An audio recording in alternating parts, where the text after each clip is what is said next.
آج کی آیت۔ اور اسے ایک گدھے کے جبڑے کی ایک نئی ہڈی مل گئی، سو اس نے ہاتھ بڑھا کر اسے اٹھا لیا اور اس سے اس نے 1000 آدمیوں کو مار ڈالا۔ قضات 15 باب 15ویں آیت۔ عزیزو، آج مصروف ترین دن کے بعد سمسون نے ایک چٹان کی دراڑ میں بیٹھ کر سکھ کی سانس لی۔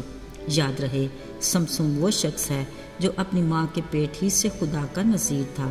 اسرائیلی قوم کی رہائی کی امید، یہ اس دور میں پیدا ہوا جب فلسطین ان پر حکمران تھے۔ اس نے اپنی زندگی کے مقصد کا اس وقت اندازہ ہوتا جب خاص موقع پر خداوند کی روح اس پر زور سے نازل ہو کر اسے کام کی تحریک دیتی۔ وہ تنہا بے خوف و خطر ہزاروں لاکھوں دشمنوں کا مقابلہ کرتا، کیونکہ اس کو پورا یقین تھا کہ خدا اس کے ساتھ ہے۔ قادر مطلق خدا اپنے عجیب کام اور کرشموں کو ظاہر کر کے فلسطینیوں سے اپنی قوم کی رہائی دلانا چاہتا تھا، تاکہ وہ جان جائیں کہ میں کون ہوں۔ وہ ہر روز سمسون کی بدولت ایک نئی تباہی سے دوچار ہوتے تھے۔ گزرے دنوں سمسون نے ان کی کھڑی تیار فصلوں اور زیتون کے باغ لومڑیوں کی دموں کے ساتھ بندی مشنوں سے تباہ و برباد کر دیے۔ پھر اس واقعہ پر پریشان فلسطینیوں کو مار مار کر ان کا کچومر کر ڈالا۔ باقی فلسطینی حیران تھے کہ ایک اکیلا سمسون ان کے لیے درد سر بنا ہوا ہے، آخر اس کی وجہ کیا ہے؟ عزیزو، اس راز کو جاننے کے لیے انہوں نے ایک منصوبہ بنایا۔ سو وہ یہودا کے خیموں تک جا پہنچے۔ بیچارے یہودا کے لوگ اپنے حکمرانوں کو یوں اپنے سر پر سوار دیکھ کر گھبرا گئے۔ بولے، تم ہم پر کیوں چڑھ آئے؟ انہوں نے کہا، ہم سمسون کو باندھنے آئے ہیں، تاکہ جیسا اس نے ہمارے ساتھ کیا ہم بھی اس کے ساتھ ویسا ہی کریں۔ یہ سنتے ہی یہودا کے 3000 آدمی اٹھے اور چٹان کی دراڑ میں بیٹھے سمسون سے ملے اور اسے فلسطینیوں کے ارادے سے آگاہ کیا۔ جب اس نے رضامندی ظاہر کی تو وہ اسے 2 نئی رسیوں سے باندھ کر فلسطینیوں کے پاس لے گئے۔ جیسے ہی فلسطینیوں نے اپنے دشمن سمسون کو رسیوں سے بندھے اپنے سامنے بے بس دیکھا، وہ خوشی سے للکارنے لگے۔ عین اسی وقت خداوند کی روح اس پر زور سے نازل ہوئی۔ قدرت خدا کی کلام مقدس میں لکھا ہے، اس کے بازوں کی نئی رسیاں آگ سے جلے سن کی مانند ہاتھ سے اتر گئیں۔ کچھ دیر پہلے خوشی سے للکارتے فلسطینیوں کو یہ گمان بھی نہیں تھا کہ اگلے پل ان کے ساتھ کیا ہونے والا ہے۔ اچانک سمسون کی نگاہ گدھے کے جبڑے کی نئی ہڈی پر پڑی۔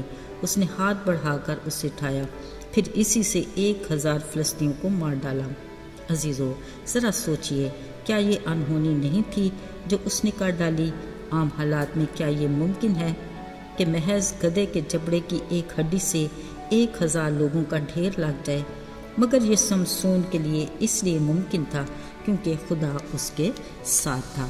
عزیزو، اپنے دشمنوں پر اتنی بڑی فتح کے بعد آخر کو اسے پیاس لگی۔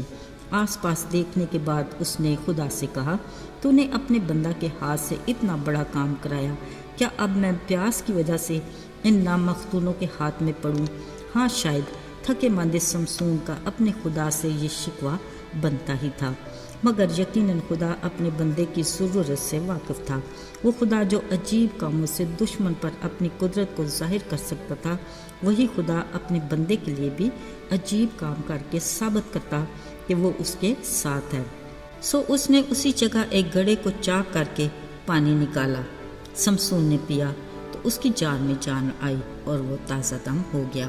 عزیزو، کلام مقدس کے مطابق روئے زمین پر آج تک یہ جگہ موجود ہے تاکہ ثبوت ہو کہ قادر مطلق خدا بیابانوں میں راستہ بناتا اور ریگستانوں میں ندیاں جاری کرنے کی قدرت رکھتا ہے۔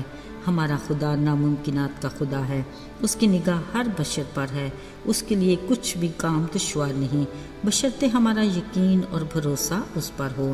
میرے عزیزو، یقین کیجئے اور بھروسہ رکھیے، ہمارا آسمانی باپ، ہمارا خدا آج بھی ہمارے لیے عجیب کام کرنے کی قدرت رکھتا ہے۔ وہ یہوہ یری ہے، مہیا کرتا ہے، وہ ایسے راستے اور ذریعے بناتے ہیں جس کے بارے میں ہماری سوچ کی رسائی بھی نہیں۔